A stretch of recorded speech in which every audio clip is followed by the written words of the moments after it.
वळूया पुढील महत्त्वाच्या बातमीकडे। ही बातमी स्टंटबाजांसाठी डोळ्यात अंजन घालणारी आहे। मुंबईतील धावत्या लोकलमध्ये स्टंटबाजी करणं एका तरुणाच्या कसं अंगलट आलं ते आपण बघणार आहोत, कारण अपघातात त्या तरुणानं आपला एक हात आणि एक पाय गमावलेला आहे। काही दिवसांपूर्वी धावत्या लोकलमध्ये स्टंट करणाऱ्या या तरुणाचा व्हिडिओ सोशल मीडियावर व्हायरल झाला होता आणि त्या तरुणासोबत नंतर काय घडलं पाहूया। टवाळखोर स्टंटबाजाला जन्माची अद्दल, स्टंट केला, अपंग झाला। धावत्या लोकलला लटकून स्टंटबाजी भोवली।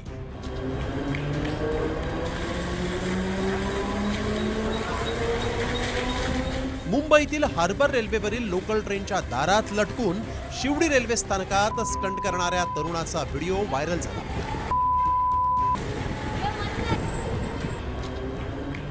जुलै महिन्याच्या सुरुवातीला मुंबई लोकल मधला हा व्हिडिओ। या व्हिडिओमध्ये तरुण धावत्या लोकल ट्रेनच्या दाराला लटकून प्लॅटफॉर्मवर स्टंटबाजी करत होता। मात्र त्याला या स्टंटबाजीनं जन्माची अद्दल घडवली आहे। या तरुणानं आधी काय पराक्रम केले ते पाहूया।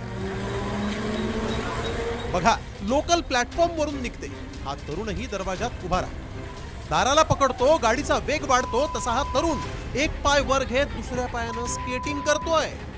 डब्यातले इतर प्रवासी त्याला असं करू नको असंही सांगताय। बघा, गाडीनं बऱ्यापैकी वेग पकडला तरी या तरुणाची स्टंटबाजी काही थांबत नाही।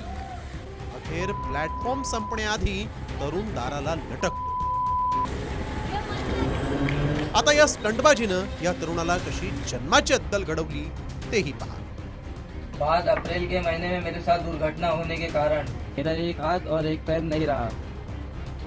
पाहिलत का स्टंटबाजांनो, हुल्लडबाजी स्टंट करून जन्माची अद्दल कशी घडते।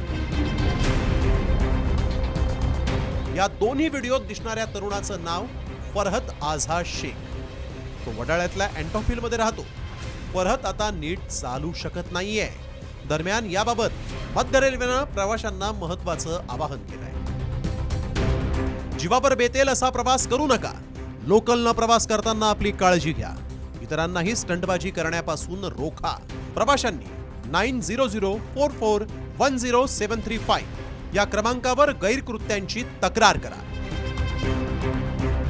लोकल ट्रेनमधील टवाळखोरांची स्टंटबाजी नवीन नाही। त्यातल्या त्यात हार्बर रेल्वे मार्गावर तशा टवाळखोरांचा सुळसुळाट आहे। अशा स्टंटबाजांसमोर आता फरहतचं जिवंत उदाहरण आहे। त्याकडे बघून तरी स्टंटबाजी कमी होईल अशी आशा आहे। नाहीतर स्टंटबाजांनो, तुमचा फरहत व्हायला वेळ लागणार नाही। त्यामुळे वेळीच सुधरा, जीव वाचवा। ब्युरो रिपोर्ट, साम टीव्ही।